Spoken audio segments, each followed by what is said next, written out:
여러분 안녕하세요. 네, 행복한 농부 정학진입니다. 오늘은 여러분들과 같이 우리 시대에 진정한 어른이 있을까요? 라고 하는 주제로 이야기해 볼까 합니다.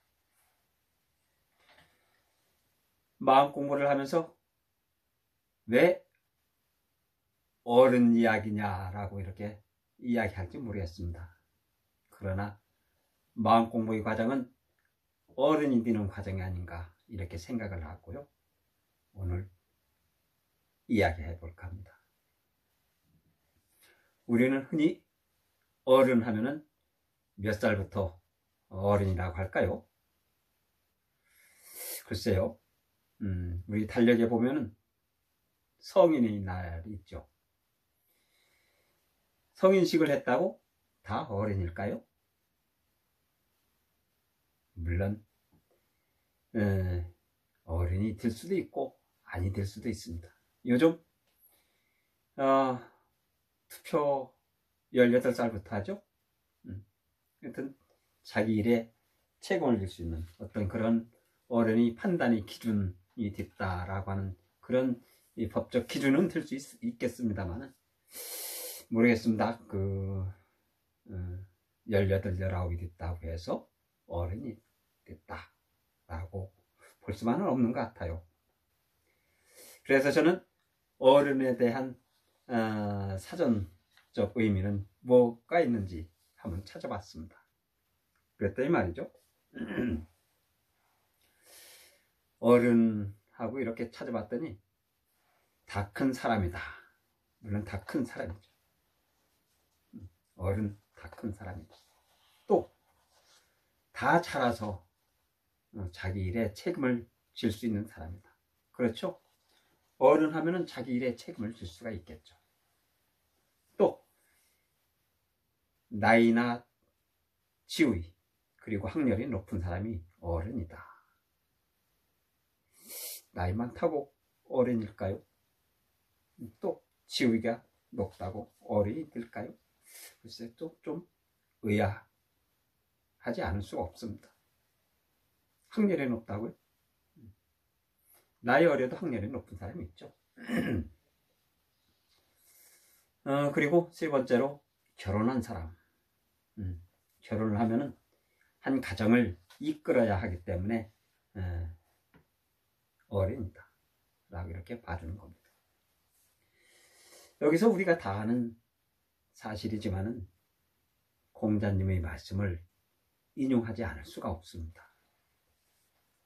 공자님 몇 살까지 살으셨을까요? 그렇죠. 70이 넘었다고 합니다. 정확히 말씀드린다고 보면 73까지 살았다고 하네요. 공자님께서는 70이 넘어서니 내가 몇 년만 더 산다면 주역의 이치를 다 깨달을 수 있겠다 라고 이렇게 말을 했다는 거죠. 주역의 이치, 사람 살아가는 그 이치가 되지 않을까 이렇게 생각되네요. 또 공자께서는 이 사람이 성장해 가는 그런 모습을 말씀해 주셨는데요. 내 나이 15에 학문의 뜻을 두었다. 다 아시는 이야기죠. 그리고 30에는 스스로 세상에 설 수가 있었다. 그리고 40에는 어떠한 미혹에도 흔들림이 없었다. 불혹의 나이라는 이야기죠. 어떠한 미혹에도 흔들림이 없었다. 그리고 50에는 하늘의 이치를 알게 되었다는 거죠. 하늘의 이치를 알게 되었다. 그럼 60에는요, 귀로 듣는 것마다 이해를 할 수 있다. 귀로 듣는 것마다 이해를 할 수 있었다. 이순입니다. 이순. 네. 그리고 70, 아까 말씀드렸던 70에는 말이죠. 마음에 가는 대로 어떤 일을 해도 법도에 어긋나는 일이 없었다는 이야기죠. 법도에 어긋나는 일이 없었다. 세상 이치를 알았다는 이야기입니다.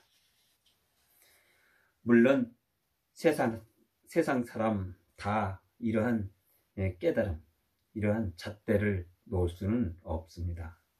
그렇지만 공자님과 같이 위대한 성인이 이른이 넘어서야 이러한 이치를 알게 되었다니 그 경지 참 대단하죠.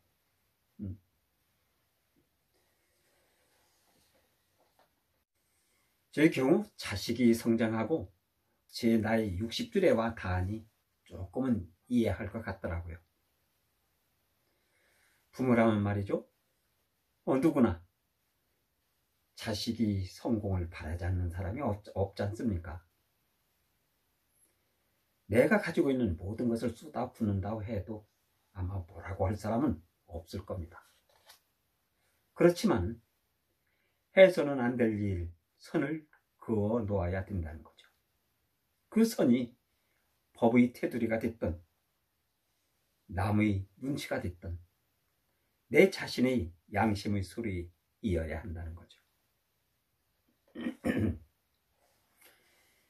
자식의 앞날을 위한다고 부모로서 불의와 부도덕한 현실을 보인다면 그 아이의 미래는 큰 불행이 아닐 수가 없습니다. 자식이 남을 속이지 않는 사람, 또 바른 길로 뚝심 있게 나가는 사람, 이런 사람이 되려면 말이죠. 먼저 부모의 그 모습부터 보여줘야 한다는 거죠. 왜냐하면요, 부모는 자식의 거울이라고 하는 이야기가 있잖아요.